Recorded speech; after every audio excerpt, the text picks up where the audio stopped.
a very diluted off-white acrylic El Cheapo, 75 cents a bottle at AC. Brushed it in or rubbed it in and scrubbed it in. But you see how realistic that brickwork looks? And then he added some powders down here and sprayed it. Now this could be softened a little more so that the transition is more gradual.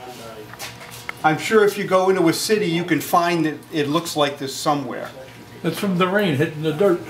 It is. Yep. So what I would do would be to add greenery in here and a lot of junk.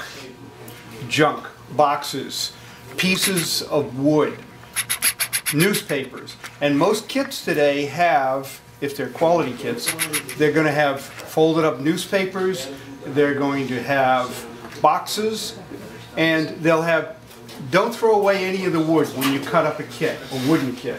Just take all that wood and use it to lay on top of the box. So that,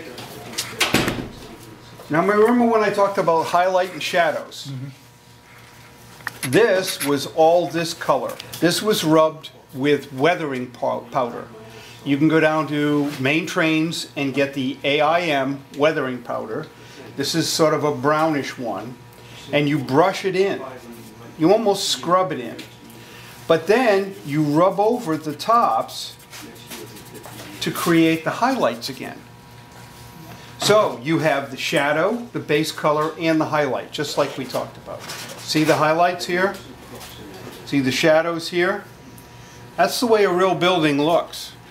When you're all done with this, and it's just the way you want it, the only way to preserve it is to spray it with a flat lacquer. It's the only way.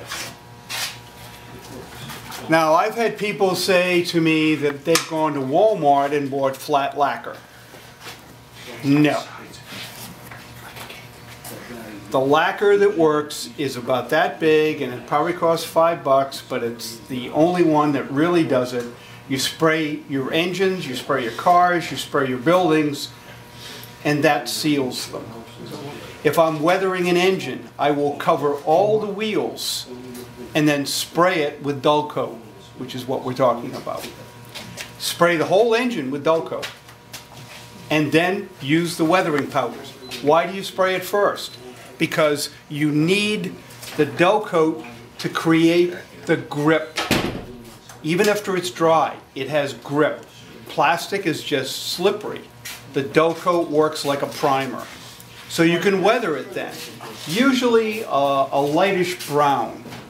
Weather it with the brown. Not a lot. I've had some people that thought, because I said weather a building brown or a boxcar brown, that they had to weather the whole thing. Again, if there are no spaces, you can't see the color. So don't do the whole thing. Do a streak. On a boxcar, 3 streaks. Maybe 1 up from the bottom, maybe 2 up from the top. But you see how this is. This has streaks in it. It's not all uniform. I don't want it uniform. I want it to have character, displacement.